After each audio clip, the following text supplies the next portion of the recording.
everyone నమస్తే welcome to women's TV నేను కళ్యాణి ఎలా ఉన్నారండి అందరూ బాగున్నారా మరిన్ని అప్డేట్స్ కోసం ఛానల్ ని సబ్స్క్రైబ్ చేసి బెల్ ని కూడా యాక్టివేట్ చేయండి ఈ రోజు మనం లెఫ్ట్ ఓవర్ రైస్ తో సాఫ్ట్ అండ్ స్మూత్ చపాతీల్ని ఎలా చేసుకోవాలో ఇప్పుడు చూద్దాం ఏదైనా మిగిలింది వేస్ట్ చేయకుండా వాడడంలో ఇండియన్ అమ్మలే ముందుంటారు అని నేను అంటాను మీరేమంటారండి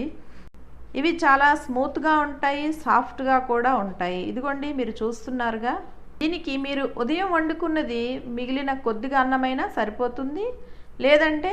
నైట్ వండుకున్నదైనా మార్నింగ్ బ్రేక్ఫాస్ట్గా కూడా చేసుకోవచ్చు తినేవారికి మీరు ఇది లెఫ్ట్ ఓవర్ రైస్తో చేసాము అని చెప్తే కానీ వారికి తెలియదండి ఇది మామూలు చపాతీ టేస్ట్తోనే ఉంటుంది ఇంకా స్మూత్గా కూడా ఉంటుంది దీనిని వేడివేడిగా ఇస్తే ఇంకా చాలా టేస్ట్గా ఉంటాయి ఇదిగోండి ఒక కప్పు రైస్ తీసుకుని దాన్ని మిక్సీలో వేసి కాస్త నీళ్ళు వేసి మిక్స్ చేసేద్దాం ఇదిగో మిక్స్ అయిన తర్వాత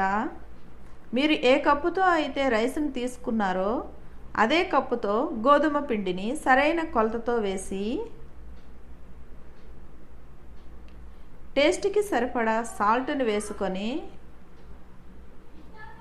2 స్పూన్స్ ఆయిల్ కూడా వేసుకున్నాక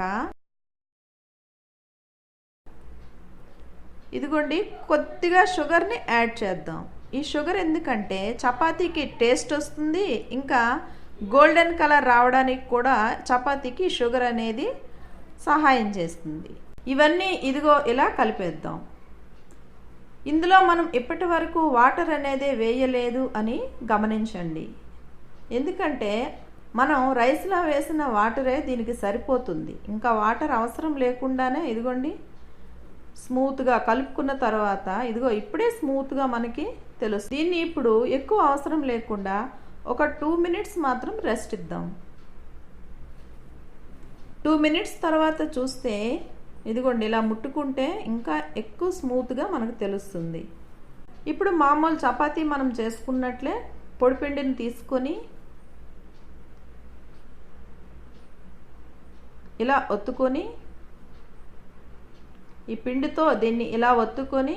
ఒకవేళ మీకు మంచి షేప్ కావాలి అనుకుంటే మీ దగ్గర ఉన్న స్టీల్ డబ్బాలు ఏవైనా ఉంటాయి కదా వాటితో ఇలా కట్ చేశారంటే మంచి షేప్ వస్తుంది పిల్లలకైతే ఇదిగో మీకు చూపిస్తున్న ఇలా చిన్న చిన్న సైజు అయితే పిల్లలకి ఇవ్వడానికి బాగుంటాయి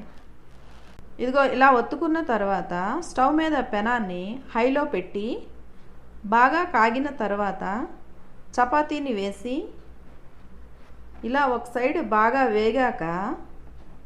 ఇదిగోండి ఇలా రెండో వైపు కూడా దీన్ని తిప్పేయాలి ఇలా కొద్దిగా అటు ఇటు తిప్పి గోల్డెన్ కలర్ ఎప్పుడైతే వస్తుందో అప్పుడు కాస్త ఆయిల్ వేసుకొని తీసేయండి